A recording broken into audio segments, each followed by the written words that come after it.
Hello दोस्तों, horror night channel में आपका स्वागत है। दोस्तों, आज की कहानी हमें प्रदीप जी ने भेजी है। कहानी में आगे बढ़ने से पहले अगर आपने हॉरर नाइट चैनल को सब्सक्राइब नहीं किया होगा तो उसे सब्सक्राइब कर दीजिएगा और हाँ, बेल आइकन की घंटी ज़रूर दबा दीजिएगा ताकि आपको हमारे चैनल की नोटिफिकेशन मिलती रहे। ज़्यादा देरी ना करते हुए कहानी शुरू करते हैं। मैं उड़ीसा के एक छोटे से गांव में रहता हूँ और खेती बाड़ी करके अपने परिवार को पालता हूँ। मेरा खेत मेरे गांव से तकरीबन 10 किलोमीटर दूर है। अक्सर मैं रात को खेत के कमरे में रुक जाया करता था। एक रात मैं खेत में ही था क्योंकि रात को मुझे फसल को पानी देना था, तो मैं वही रुक गया था। पर उस दिन पता नहीं क्यों मेरे मन में क्या आई कि मैंने घर जाने की सोची। तब रात के तकरीबन 1:30 बज चुके थे और मेरे घर के रास्ते में एक ऐसी जगह भी आती थी जो काफी डरावनी थी। आए दिन वहां कुछ ना कुछ घटना बनती रहती थी।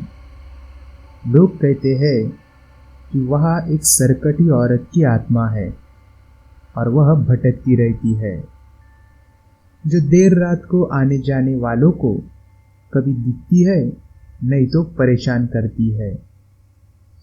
हालांकि आज तक मेरा कभी उस जगह ऐसा अनुभव नहीं हुआ था, पर जरूरी नहीं है कि जो कभी ना हुआ हो वह कभी ना हो। बस मैं उसी जगह पर दाखिल हुआ। मैं अपनी स्कूटर से जा रहा था। आसपास सिर्फ झाड़ियां और डरावना जंगल ही था और अंधेरा तो इतना था कि 10 कदम दूर कोई खड़ा हो तो भी वह नहीं दिखेगा।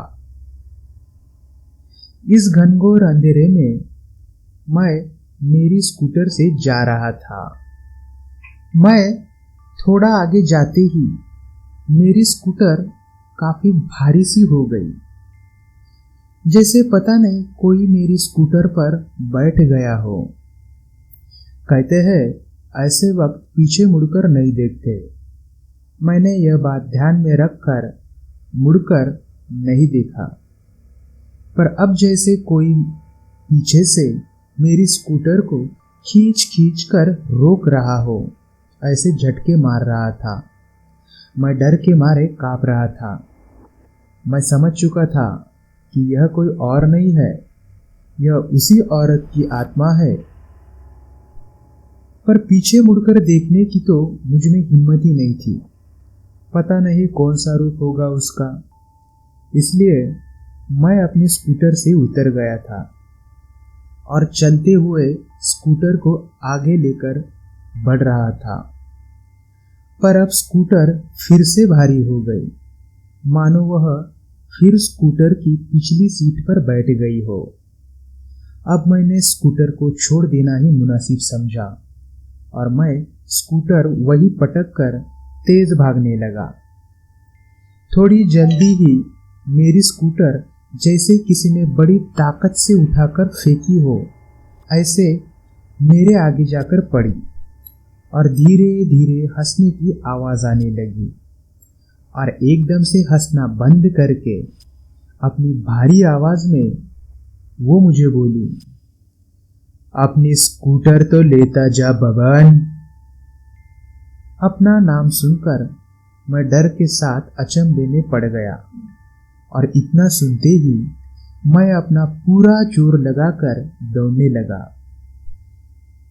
पर मुझे ऐसा महसूस हो रहा था कि जैसे मेरे ठीक पीछे वह भी काफी तेज दौड़ रही हो, पर मैंने अब भी पीछे मुड़कर नहीं देखा। पर मैं ज्यादा देर तक खुद को रोक नहीं पाया और मैंने थोड़ा सा आगे जाकर मुड़कर देख ही लिया।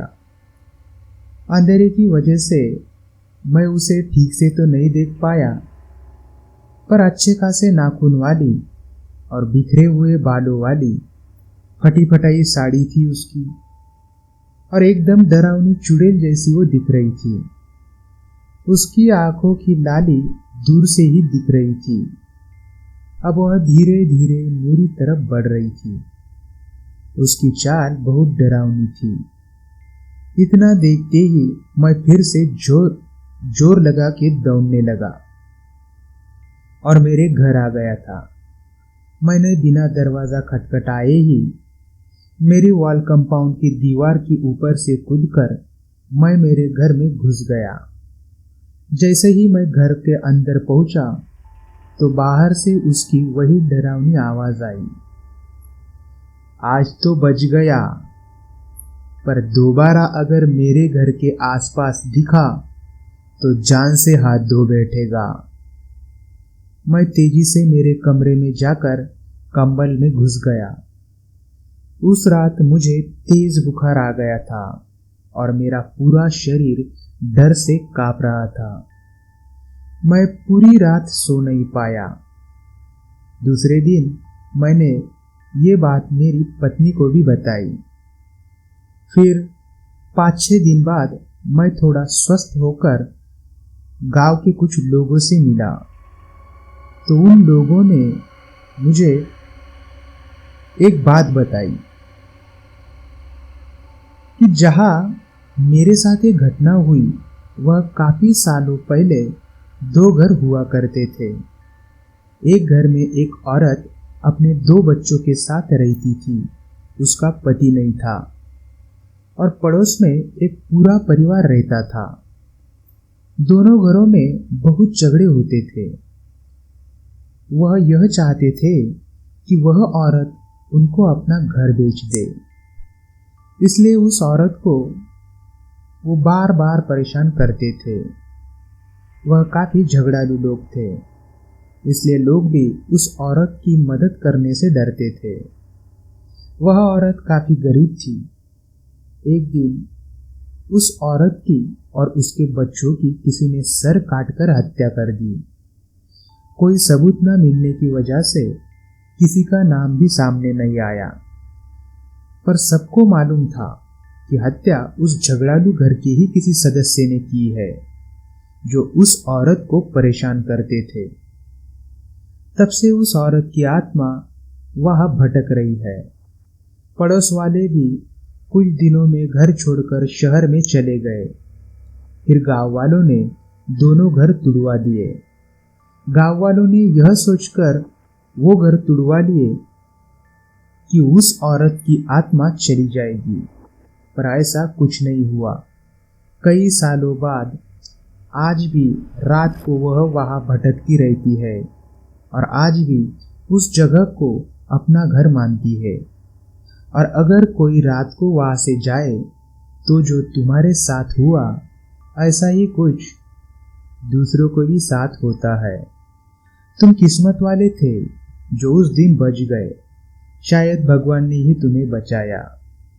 तब मुझे ध्यान आया कि मेरे गले में बजरंगबली का लॉकेट था। उसी वजह से वह मेरा कुछ नहीं बिगाड़ पाई। उस दिन के बाद मैं कभी रात को उस जगह से नहीं निकला। हालांकि कभी कभी वहां से गुजरते समय एक सिरन सी दौड़ जाती थी। शायद वह औरत आज भी अपने और अपने बच्चों का सर काटने वाले का इंतजार कर रही हो।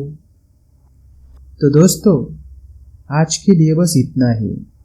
अगर आपको कहानी अच्छी लगी हो तो उसे लाइक कर दीजिएगा और हाँ, हॉरर नाइट चैनल सब्सक्राइब कर दीजिएगा। तो दोस्तों, अब हम मिलते हैं अगली कहानी में। तब तक के लिए अपना और अपने परिवार का ख्याल रखिएगा।